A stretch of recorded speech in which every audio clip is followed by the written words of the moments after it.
be German and start on time, or should I wait 5 minutes? What's the consensus? Wait or start?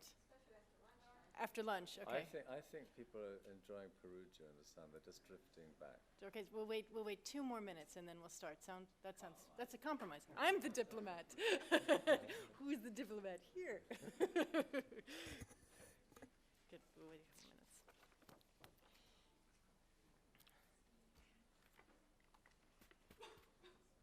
Then the waiting is so awkward. Well, you must be used to it. You've been on a lot of platforms. So many. I'm regularly. Well, at home, I just stand on a platform and I'm admired.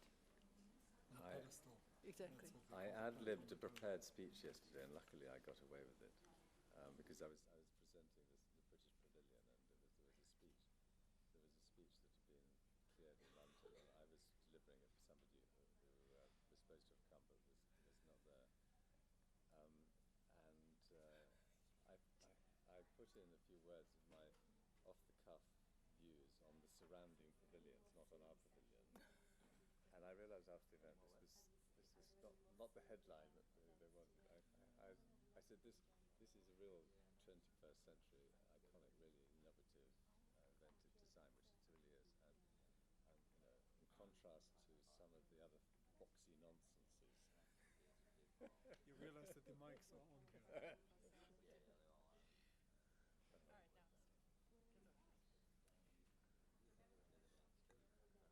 are some quite impressive pavilions, actually. There are some. So, ladies and gentlemen, that's enough. I can't bear it anymore. It makes me nervous. So, well, thank you so much for joining us. I'm honored and delighted to be able to moderate this panel. We'll be talking about reporting from conflict. And we have a star turn of folks to talk about it. We've only got an hour, and so I thought we'd just get right into it. We have on the panel Clark Bentson, who has reported from over 130 countries. I won't ask him to name them all, as a senior producer for international coverage for ABC News. Aine Kerr is the managing editor of Storyful, which many of you will have used and know about. And Aine oversees the editorial operations. She's the managing editor. Stefan Wolff is professor of international security at University of Birmingham, and also he's an expert in international crisis management and post-conflict state building, and is regularly found in conflict settlement negotiations in Moldova, Iraq, Sudan, Yemen. So he's your on-the-ground man. And my British ambassador, though I don't sound like he's my ambassador, he's also my ambassador, is the ambassador to Italy, but in previous incarnations has been ambassador to Iraq, to Jordan, and has been the head of the Northeast and North Africa Department for the Foreign and Commonwealth Office for the UK. So we've got a great array, and I'm going to kick off with Clark. So Clark, you have a very limited time slot, not here necessarily, though that's limited as well, but usually when you're putting things together for ABC News, you've got about 90 seconds to fill. And that's a challenge because you're going to places with complex conflicts going on. How do you take this limited time slot and get across information clearly and accurately? I mean, even just the gathering of enough material to get it across. Can you talk through a little bit how you do that? Yes, 90 seconds is a normal period of time for an evening newscast story in the United States. Now, that may not be the same on a 24-hour news channel, but if you think of a 22-minute broadcast and you've got 90 seconds, you're trying to fit in the whole world's happenings. It is not a lot of time, and there's a decision on whether or not you even go to cover a story, on whether or not it's actually going to have time to make it on air. So the main thing that we think about before we go to a conflict zone, I have to stress first, is not that we're going to get the story in the air, but it's how we're going to do this safely. And that is part of the thing that most people don't know, is the discussion of how are you physically going to be safe to go to these places. Where are you going to go? How are you going to get there? I mean, look at Yemen, for example. Right now you can fly into the airport and spend 20 minutes on the ground at the Yemen airport, and you have to get back on the plane and leave. It's just not safe to move around Yemen. How do you sustain yourself once you get there? How how do you transmit? Where do you get your food? There's so many things that you have to look at just before you even get to the story, and figuring out, and then once you're there, are you covering both sides of the story? Look at ISIS. We're not going in and embedding with ISIS. We're not welcome on that side. So how do you tell the story of what ISIS is really doing? Well, in those cases, we're not there. We're relying more and more on social media, and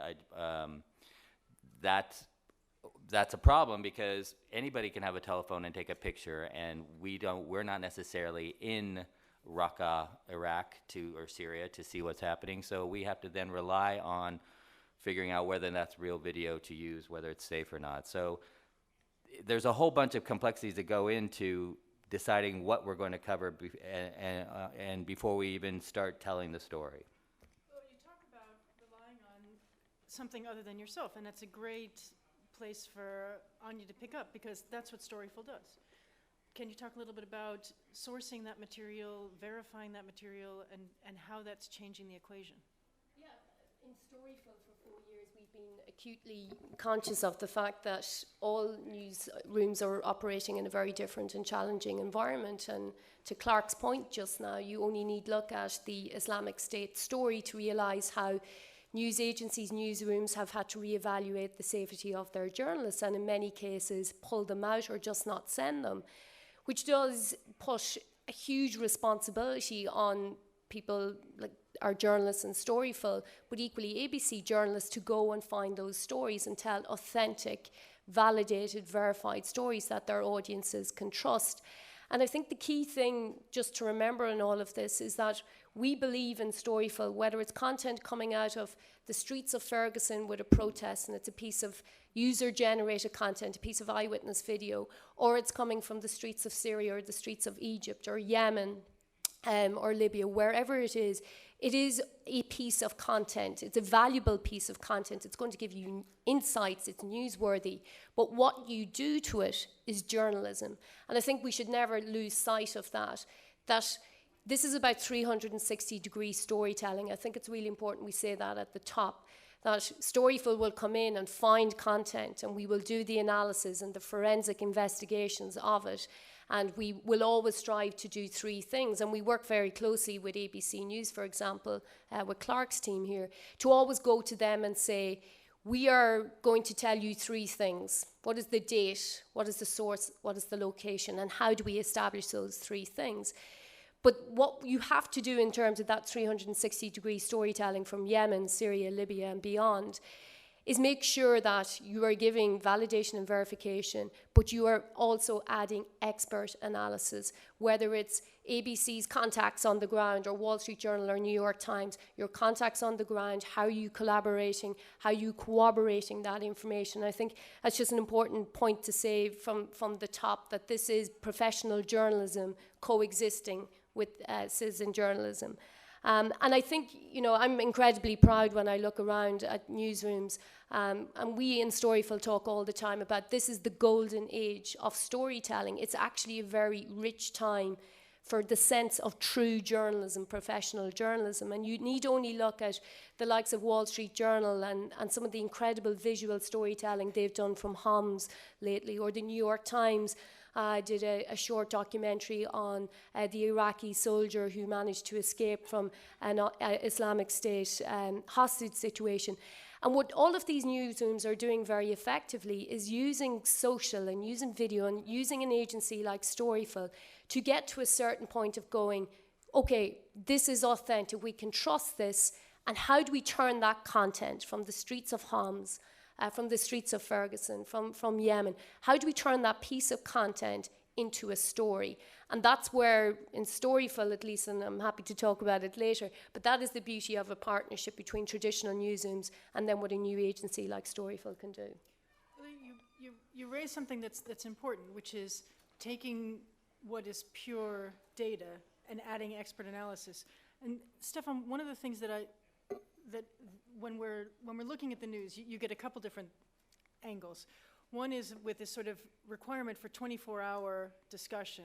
You get experts, and then you get people who talk about stuff. It's a personal annoyance of mine. You know, when you're watching the news and someone comes on and they give some sort of expertise, but it's mostly guesswork and so on. I mean, as someone who is an academic but also a practitioner, and you're on the ground in these areas doing work, what role do you see as someone giving expert analysis? I mean, what do you think is the most important aspect of that, and how do you add into this equation?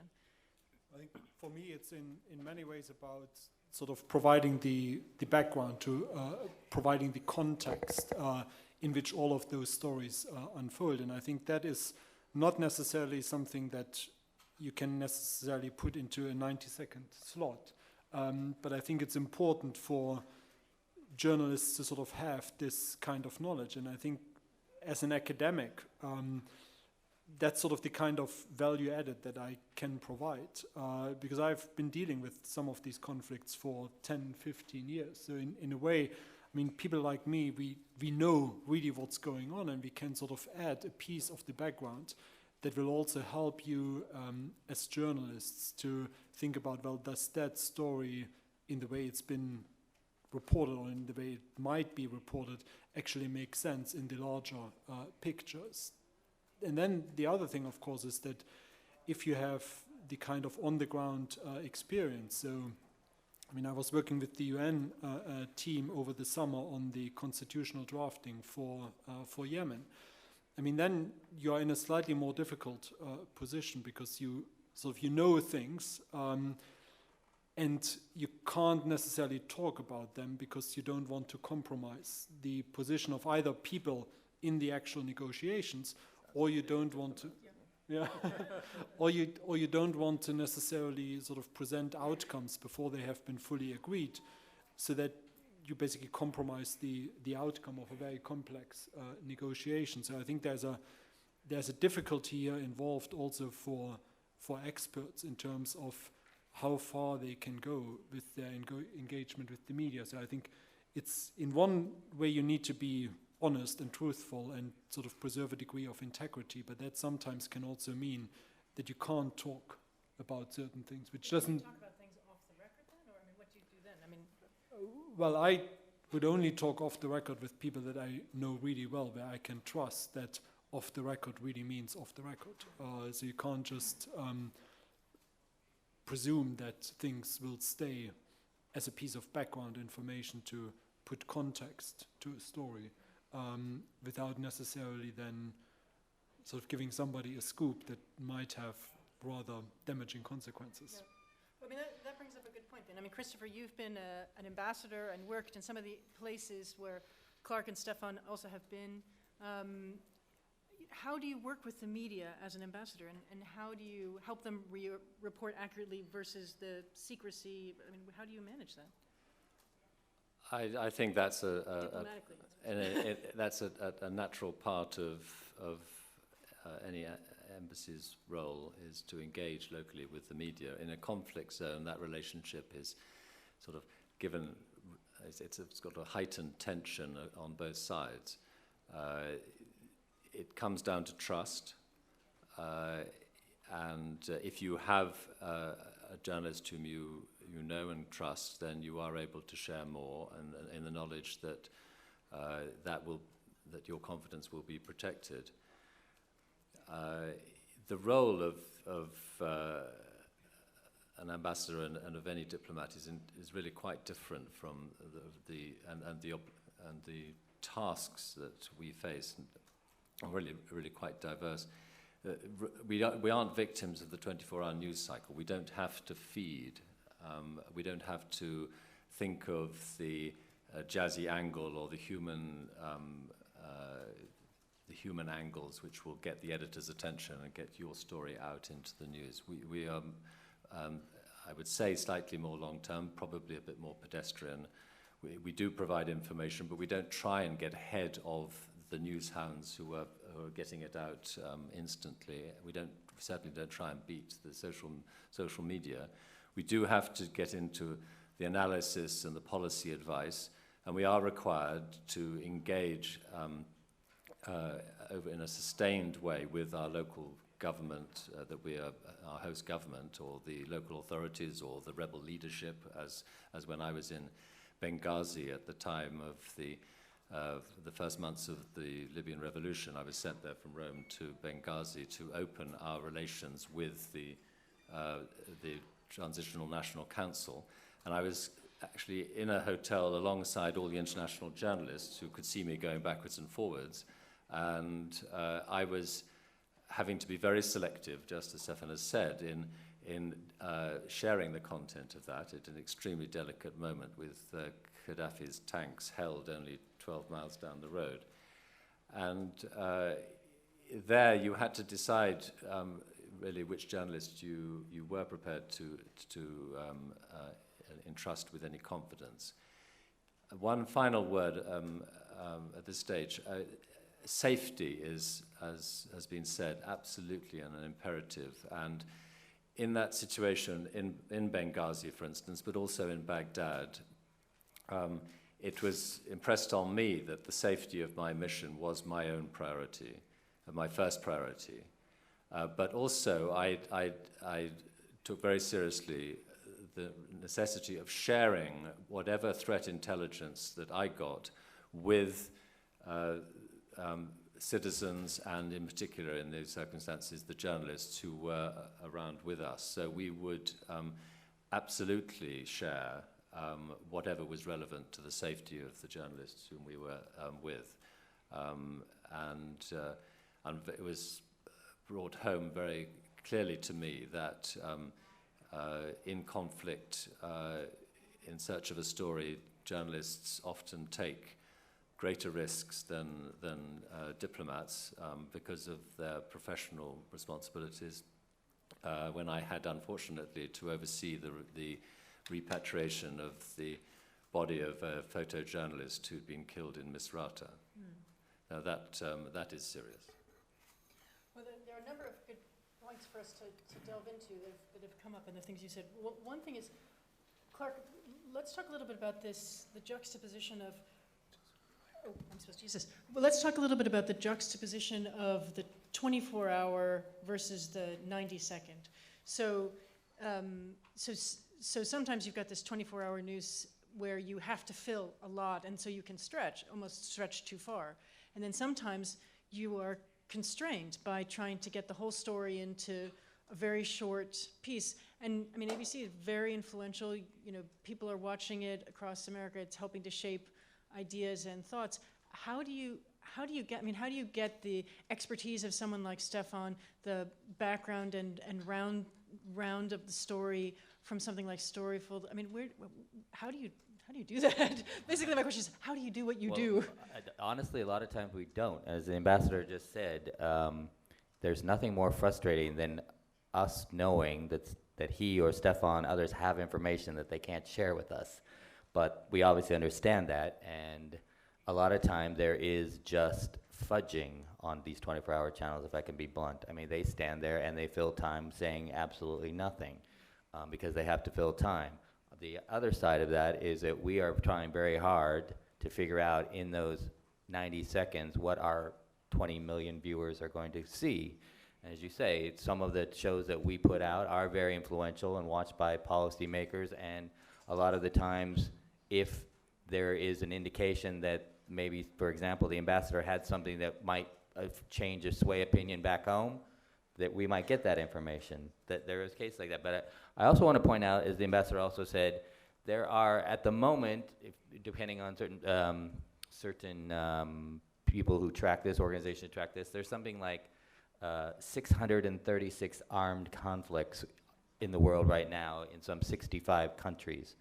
And we are only touching upon those that generate any sort of buzz. There are so many conflicts that we would like to explore, what's going on in the Democratic Republic of the Congo, what's going on in parts of Somalia that we don't talk about, but we don't get to those. And then the other thing too is that of the 1,100 journalists or more that have been killed since they started tracking numbers, most of these are photographers and broadcast journalists, half of them in fact, because they have to go to get the pictures.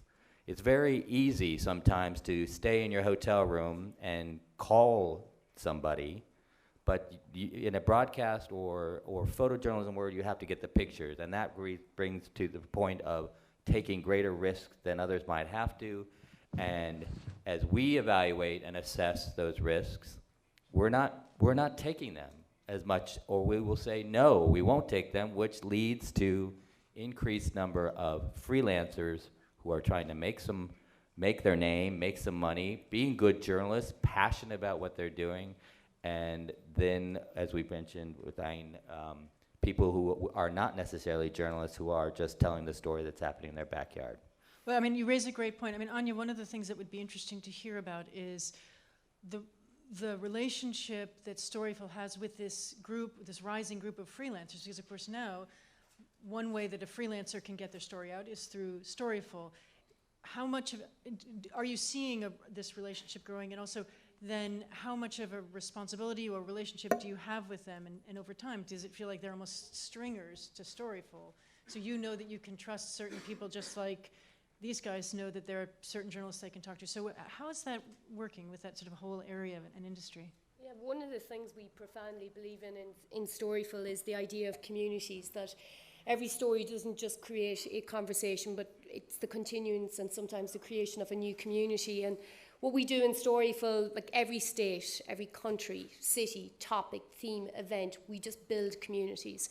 And what we're always trying to do is just get closer to the story. Can we find the people, eyewitnesses on the ground? And fortunately, our journalists are in the very happy, privileged position that we have incredible technologists and innovators in our company who've been able to build this technology to constantly get closer to the story, to build those communities, and then basically measure them for velocity. So in Storyful, our newsroom is like air traffic controllers, except we're looking at our communities in real time talking.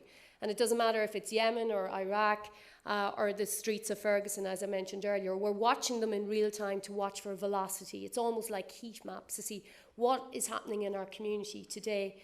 And once we find something starting to get traction, and we're acutely, to your point earlier, Lucy, looking for the short form, the form story where a journalist just has to go to air at the top of the hour and they need the 90 seconds. But we're equally thinking of the Vice News type journalist that's going to do a long form piece, a 30-minute piece on what's happening in Ukraine and the propaganda war there all the time. And so what we're trying to do is work towards the first click, but equally the second, third, fourth, the full story arc. And so when we do find a piece of content, it could be somebody we've never worked with before. It could be somebody who we now know and trust. We've worked with them for months and years. But very often, the people we work with day in, day out is someone we've never met before.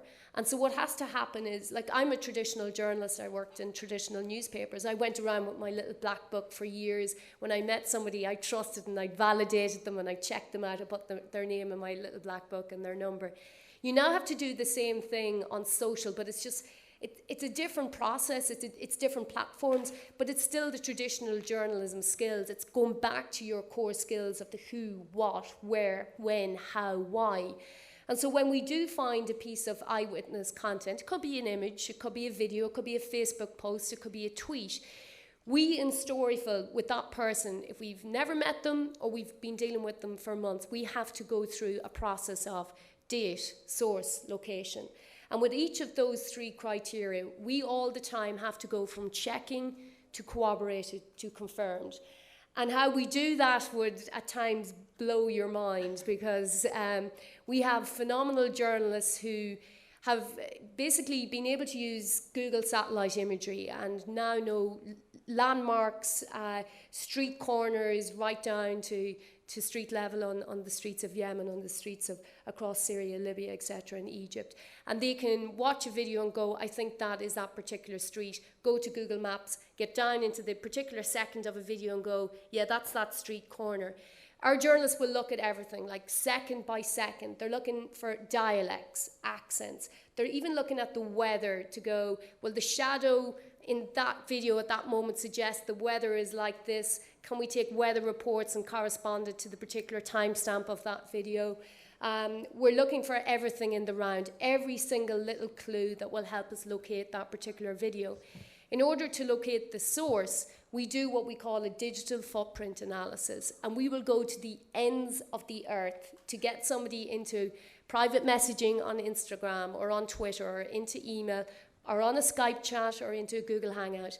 And we will scour the internet to find them and see, does it make sense that this person who's purporting to be providing an eyewitness video from Yemen today, does it make sense based on their past Facebook posts or Instagram or YouTube? Or are they really here in Perugia and trying to con us and set us up for a fake and a hoax? So what we have to do as journalists in Storyful all the time is work from a very cynical position of this could be fake, and actually work to see, is this true, is this real, can this be trusted?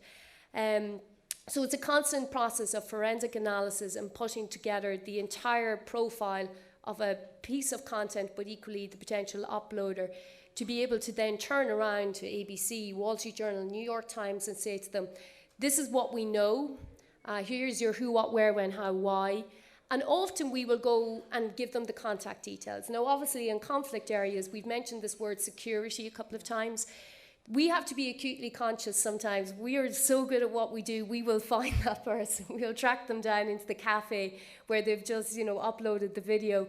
And we always have to be conscious of, does this person want to be identified? And that's something that's always at the top of our minds, not to jeopardize somebody's security. So we will sometimes have to turn around to ABC News and go, we are 100% confident on this. You can go to air, you can trust this, but don't go with the name. It's known to Storyful, but for security reasons, just run it as amateur piece of footage. Let me just make a note that since we're live streaming, and I have my Twitter account on, if there's anybody who's watching in the live stream that wants to ask a question to the panel, then you can just tweet me at Lucy Marcus. And I'm keeping track of questions that come in or from the audience, but I'm going to open it up to the audience shortly. With a C, not a K. Thank you. My ambassador says it should. C's, in fact. Yes, ambassador. So it's LucyMarcus. And also, if you go to @LucyMarcus, then it has all of the usernames for all of the other panelists. Steph, can I ask you about this question about tracking down expertise as well? So we've talked about tracking down sources, but sometimes, there was this case where this guy who looked like he had great credentials said that no one should go to Birmingham, that it was an unsafe city. Clearly a nutter. and so, there are people who purport to be experts, and also people who do analysis, but they've never been on the ground, they've never been to these places. But I know that sometimes you're reticent to talk to the press as well. So if you're reticent to talk to the press, but there are lots of people who are willing to talk to the press, where does that leave the press and the rest of us? Not an easy question, I know. No, I just sort of wondered where I start off with that. For me, it's always to be honest with the journalists about how much I can contribute. So I've written lots of stuff about lots of things, but I would not necessarily always be comfortable talking at a very great level of detail about current events. I've started my career out working on Northern Ireland, but I just follow it very casually now. So if somebody finds a paper that I wrote 10 years ago and then thinks I'm the greatest expert on Northern Ireland, I would be honest and say, well, actually, no. I follow it through the news. I don't do any detailed research. So I think in terms of identifying experts, it's always about building relationships. In the same way that you build relationships with your sources, I think it's also about building relationships with experts. But then also you recommend other people. So you say, I can't do Northern Ireland, but here's so-and-so. So it's sort of a part of that community building, I suppose. It's about networks as well, absolutely. And so I think from that perspective, the danger, of course, is that sometimes, there's a lot of pressure to just go live on TV and then answer questions, just because the media want an expert of some sort to provide some background information. And then I sometimes find it hard to resist that pressure because obviously, seeing myself on camera is always a nice thing, and it pleases my university.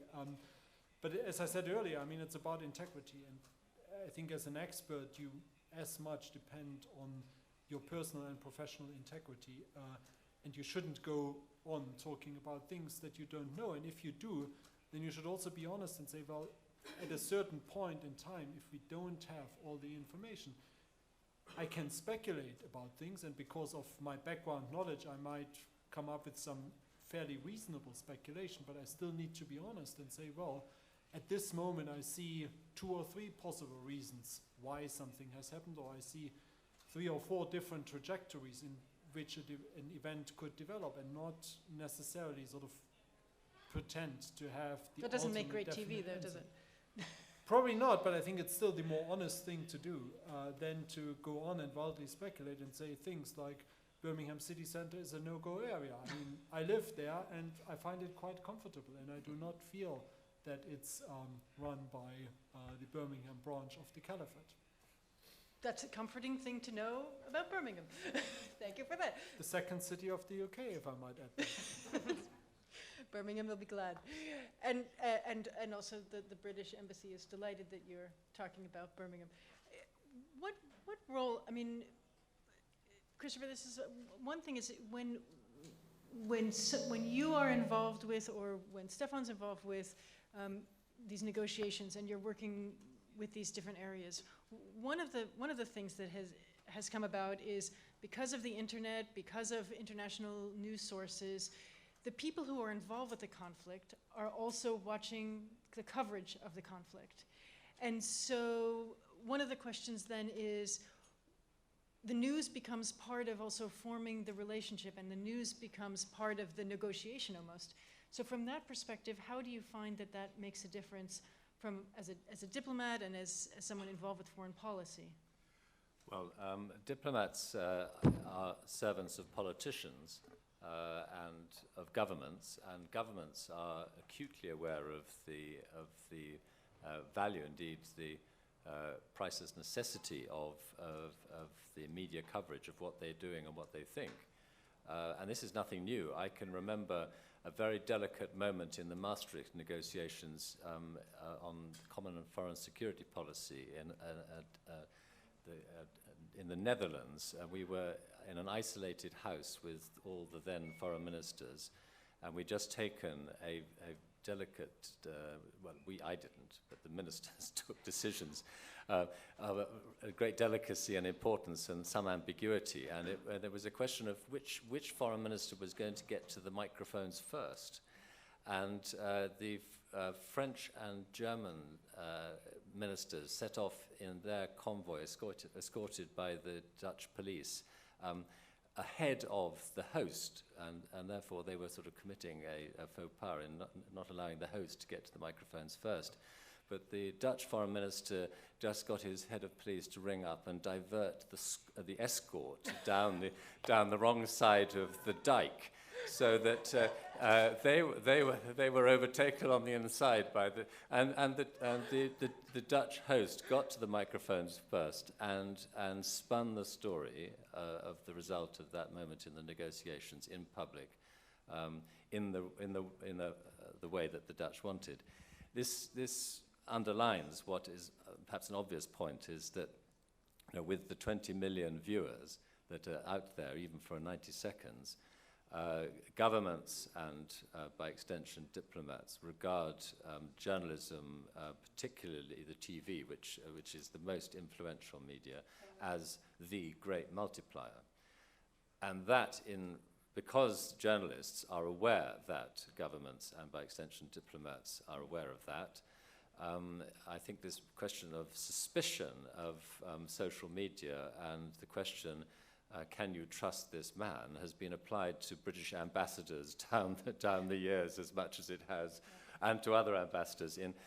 Our journalists should ask themselves, is this government representative trying to unbalance my story? Am I being spun a line? Now, the best relationships are based on trust. And most journalists realize that, particularly if they are in a country for a long time and that ambassador is going to be there for 4 years, that it isn't worth their while betraying a confidence at the first time they have an interview. And likewise, the ambassador is aware that it is not worth planting a worthless and misleading story with the journalist. So it is a trust that's built up over time. And once you've got that trust, it can be very productive for both sides. And I think that discussions in real confidence on background are more useful to both sides than very often on-the-record interviews. That's great. What I'd like to do is open it up a bit, and because I think there's as much expertise in the room as there is on the panel, which is wonderful. And I'm sure that many of you have questions as well. We have microphones, so if you are speaking Italian, then it will be translated. Anybody in the room who would like to ask a question? Don't be shy. Really? Must be somebody. There must be somebody. I've got a question. Oh, good. There's someone in the back. Good. I have a question for Ambassador Prentice. I'm a journalist based in Rome. I was wondering if you could tell us how your relationships have changed in terms of when you're working in conflict zones as an ambassador. Did the same principles govern your relationships with journalists there as they do in Rome, or do you approach the relations with the media differently here? I'm not conscious of having changed in any way. I would say, I mean, there are some people who would say that the 4 years since 2011 in Italian politics has been a conflict zone, but I don't think that's quite what you mean. I think everything is more intense, and your consciousness of so many aspects of what you're doing is pretty heightened if you are co-located in a conflict zone. When I was in Baghdad, I was, when I was first there, with 6,000 British troops and a major military command, and because of the relationships we had with the Iraqi government, on Friday and Saturday, I attended each week I attended sessions of the Iraqi government's National Security Council. So we were really very close to the operational decisions that were happening in that country. And I therefore had much more real inside knowledge, which for very, very valid reasons which have been set out, had to be protected, and I couldn't share even with my most confidential journalist colleagues and contacts. Here in Rome, it's a much more traditional ambassadorial role in which you are a privileged observer, but an observer. You're not on the inside. You have your network of contacts, just as journalists do, and the relationship in discussions with journalists is much more on a basis of equality. You are sharing your analysis, both as experts in the country, one hopes, and often the journalists have been here for many years, longer than the ambassadors. So it is the ambassadors who are seeking actually privileged access to the knowledge and insights of the journalists. So it is more of a two-way street in that way. In the conflict zones, there are very broad areas of common interest with journalists, particularly on the security side, as I've mentioned, but also a recognition that when you are, as I was, in a bit of a bubble in Benghazi, not really able to get out very much from our compound, you and the journalists tended to discuss, the perspective that, the limited perspective that both sides, journalists and diplomats, had from where you were sitting. Incidents that were happening close to you tended to loom large, and you could easily get those out of perspective. So it was quite useful to have that discussion from both sides. Christopher, you had a question you wanted to ask as well. Well, I was interested in the question of embedded journalism in two ways. One, when journalists are embedded with friendly allied forces, as they were in the initial attack on Iraq, or when journalists are holed up in a hotel essentially under the semi-hostile eye of a regime, or a local government, and knowing that they are very vulnerable to reprisals if they were to actually accurately describe how that government was behaving. So what are the responsibilities in those situations? Clark, do you have any thoughts on In the first instance, we tried to make a real effort to make sure we had teams that were not embedded as well in the same areas, to try to make sure that, for example, I was in Basra, not embedded during the invasion, and trying to report on what the community in Basra was doing and what the people in Nasiriyah were saying about American troops coming through. It's not always possible, but that there is always a debate that when you're inside an embedded community, that you are only getting one side of the story. And I think at least our organization tries to be conscious of that. On whether or not you can truthfully report what's happening when you're under the control of somebody else, which one could throw you out of the country or two, arrest you. Those are decisions that are made on case-by-case basis. I myself have been expelled from a country. I myself have been jailed for making some of the wrong decisions, I guess. But I think as a journalist, you have to do that. You have to go and say what's really happening there. And I hope that most of the journalists that we would follow would do the same. I also want to just point out one other thing that was brought up in the ambassador and Stefan made. We land sometimes in these places having never been there before. I specifically remember being dropped off the back of an airplane in Kisangani once, where the pilot wouldn't even turn off the engine. He was so frightened, and he left us there. And we had to figure out who to trust and who not to trust and how to tell the story without having a single person who spoke the language or really an idea what's going on. So we do have to sometimes make a faith judgment in the reporting that we make, and we do try to verify and validate. But sometimes it really is just the experiences that we are having on the ground, and it may not be the expertise that we needed from those who would actually have it. We just don't have the luxury of having that. one of the things that strikes me, in everything that all of you have said is trust.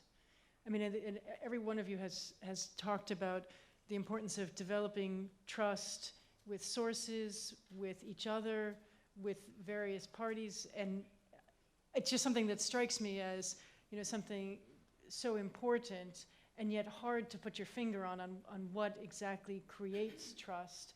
It's a feeling, it's an intuitive sense. It's, you meet someone, you shake hands with them, and you think, I trust you, I don't trust you. It's one of, how do you create trust? Yeah, and I was struck by that word as well. I have to say it's really resonated with me today, because particularly with social media, we refer to a lot of what is happening now on the platforms as the Wild West. Like, you look at YouTube now, you've hundreds of hours of videos being uploaded every minute.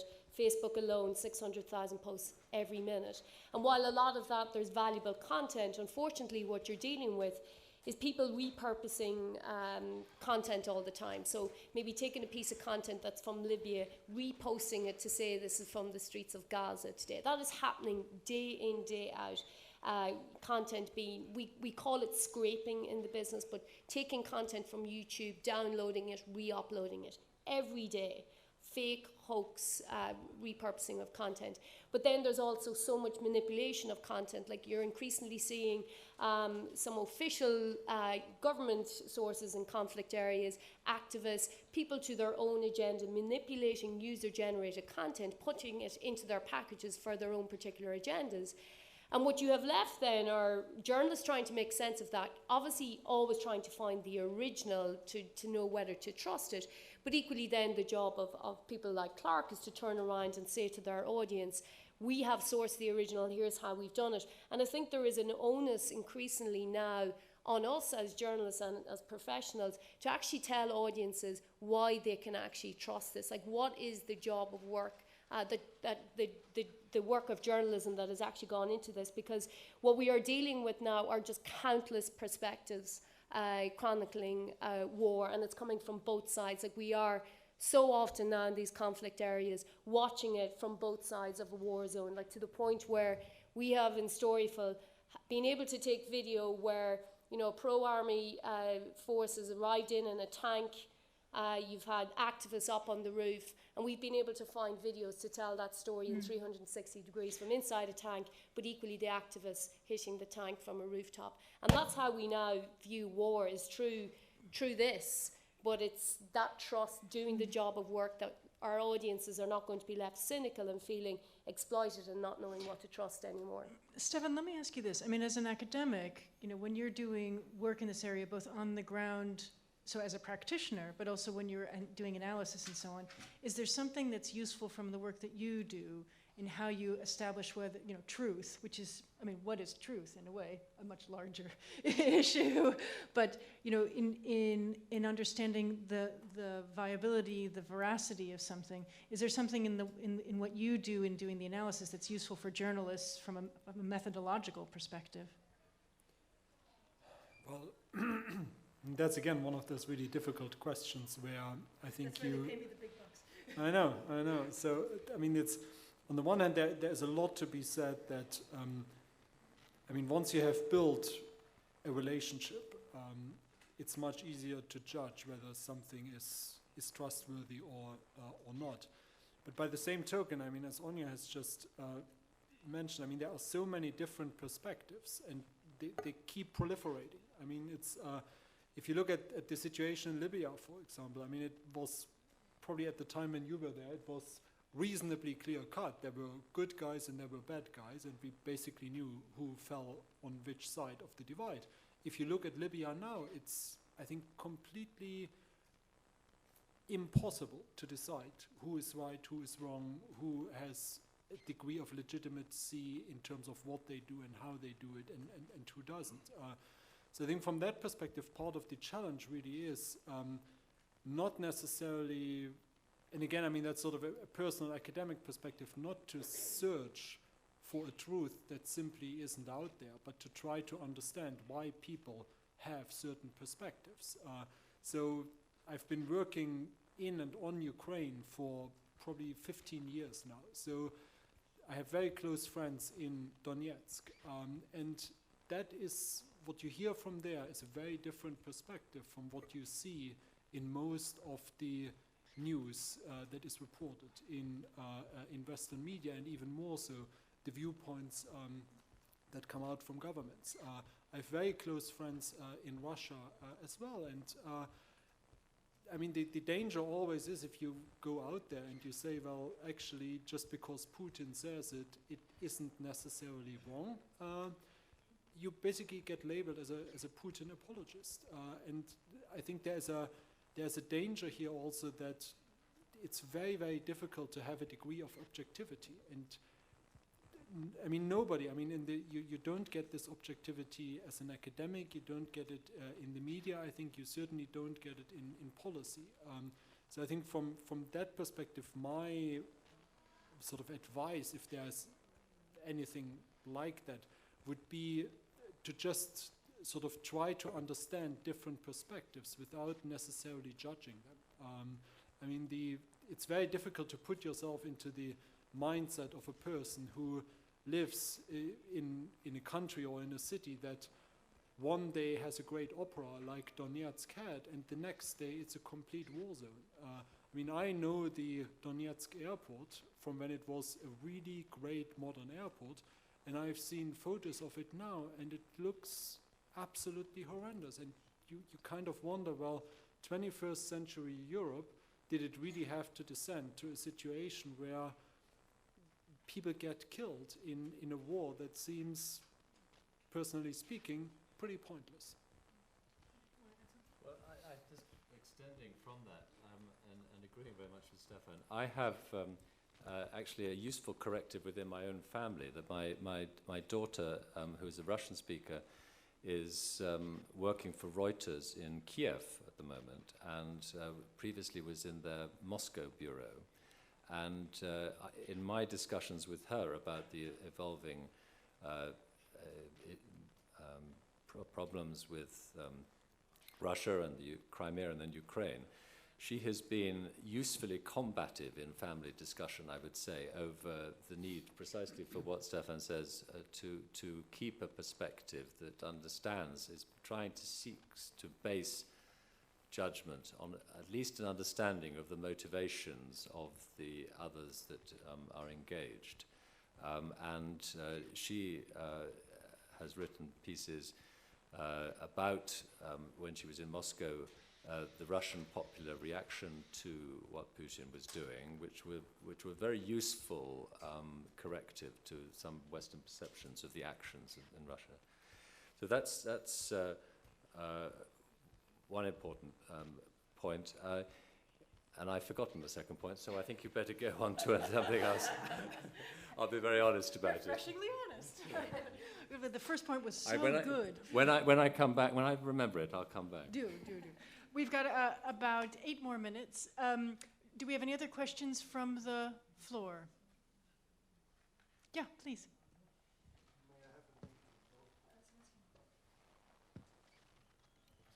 Well, thank you that you mentioned the conflict in the Ukraine. I am looking for hard facts about the movements of military troops, arms, and so on from Russia to this Republic of Donetsk, or how it's called. I think there had been some videos, but they are never shown in the Western press. And one question more, might it be that some governments or ambassadors are trying to prevent some information in order to prevent a real war in Europe, which might lead to a nuclear war? Is that a question for me? Well, let's start with Stefan. Do you know of any To both. to any sources of that sort of material? I think the most credible reports that are out there are from the OSCE monitoring mission. That's probably as close as you can get to fairly objective data. Limited, though, of course, in terms of how able they are to move around and go in particular to those areas where, well, I mean, whichever way you look at it, I mean, I've seen reports in Ukrainian media that already some of the equipment that has been shipped to the Ukrainian army from Western providers is already being sold on the black market in Ukraine. By the same token, I mean, there's a lot of coverage of how much material is actually coming from Russia to aid the rebels. But a lot of that, I think, is quite difficult to verify. So on stuff like that, I would probably stick most with reports that the OSCE monitoring mission is putting out. I think we are very, very far off from a nuclear war, no matter what people like Mikhail Gorbachev and others may have said. By the same token, I think there's a real danger here of just things getting out of control locally. And if you followed the news over the last couple of days, I mean, fighting has yet again started, and the ceasefire seems very much in doubt, at least locally. And you just don't know really, and I mean, that goes back to the point that where one has to be honest about speculation. At the moment, I do not really see what's in it for the Russians, for Moscow, to further escalate. I can come up with a couple of good reasons why maybe Kiev doesn't really want to negotiate constructively at the moment on the implementation of the Minsk II agreement. But that said, again, I mean, nobody really, at least I don't, and I don't know anybody who does, really know what the thinking is in Kiev, in Moscow, in Brussels, in Washington. I would just add really quickly, we've done a lot of work in Storyful of piecing this story together around the movements, but you may have heard of a company as well called Bellingcat. They've done a lot of investigations just in recent weeks, and I would just appeal to you, have a look there as well. And the Storyful blog, I will give you a link afterwards. We've done some good work on it as well. On I don't think if there is any motivation to limit the knowledge, if there is knowledge, from the point of view of trying to prevent consequences such as you describe. I think, on the contrary, there is a wish to get out as much as possible of the knowledge within the constraints of confidentiality. And governments, I think, do have more information available to them, but the problem is that the public dissemination of it would be too damaging to the sources by which they're getting that information, and that is the big constraint. I think there is, from what I've seen of reporting, confidential reporting, there is no doubt at all that arms are continuing to be supplied in large quantities into the eastern part of Ukraine. Can I have the indulgence to remember the point I was going to make? With apologies for my memory lapse, I'm afraid I'm past the age when I can rely on my memory. It was on the question of objectivity and getting to a base of truth as close as you can. In the Libya example, it's not impossible now, it's just very much more difficult to reach a well-informed judgment.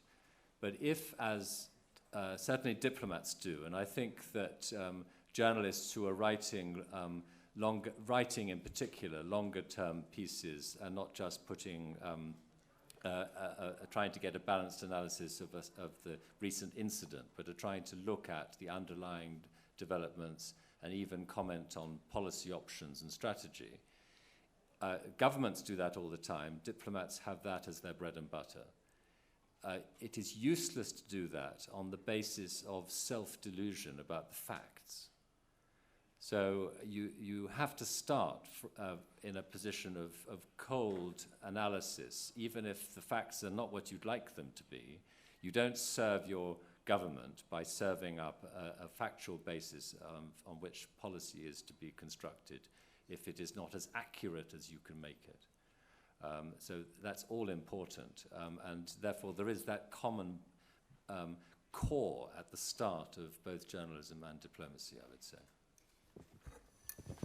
We're almost out of time. What I'd love to do is, Clark, you'll be very good at this, but instead of 90 seconds, instead of 30 seconds, is there something, we'll start out with Clark because he's the most experienced at this. Is there something that you think is an important point for people to walk out of here or who are watching on the live stream to know about the topic? Well, just that the mainstream media no longer has a dominance in how news is reported. Even 10 years ago, you would have gone to your television or your newspapers to figure out what the story in a conflict zone is. There are so many other sources and ways now to do it. Many, as we pointed out on this panel, are inaccurate, are done for publicity purposes or to sell something, whatever. But even if I may use the term, the bad guys, which is not very objective to me, but ISIS makes fantastic videos now. They're not just shot on their phone and uploaded. They are edited, they are color corrected, they are digitally enhanced. They understand that they can get their message out about the conflict directly to people as well. So it is no longer just the job of the journalist or the objective of the journalist to present what's going on in an objective, non-biased way, but we have a greater competition to make sure that we're saying it, putting out the truth. All right, so in half the time that Clark did, that was not 30 seconds. I'm concerned. You would never have accepted that from yourself on TV. So in half of Clark's time, your thoughts? Yeah, I would just kind of finish where I started in saying user-generated content gives us an incredible window to many parts of the world, but let's just remember that we as journalists, as newsrooms, should never perpetuate the propaganda that is there.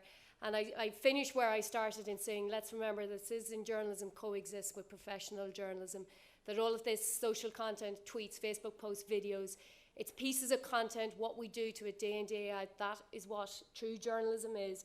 and you still have to apply professional journalism to everything coming out of conflict zones. That was perfect. Stefan Wolff, can you top that? I can't. I'm an academic. I think my big point would be that you're more likely to get the story right if you invest a little bit in background research. So put it into a big picture and then see whether it actually fits as a piece of the puzzle. That was good, actually. I think you'll have the last word, but journalists and diplomats are in the same or very similar businesses.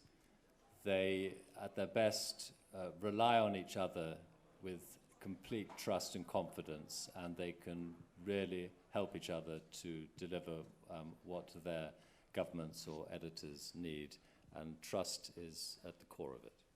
Perfect. That leaves it only to me to thank all of you for a great job, and also thank all of you and everyone watching on the live stream. And if we want to continue the conversation, then you have everybody's usernames, and thank you for coming. And keep safe. And keep safe.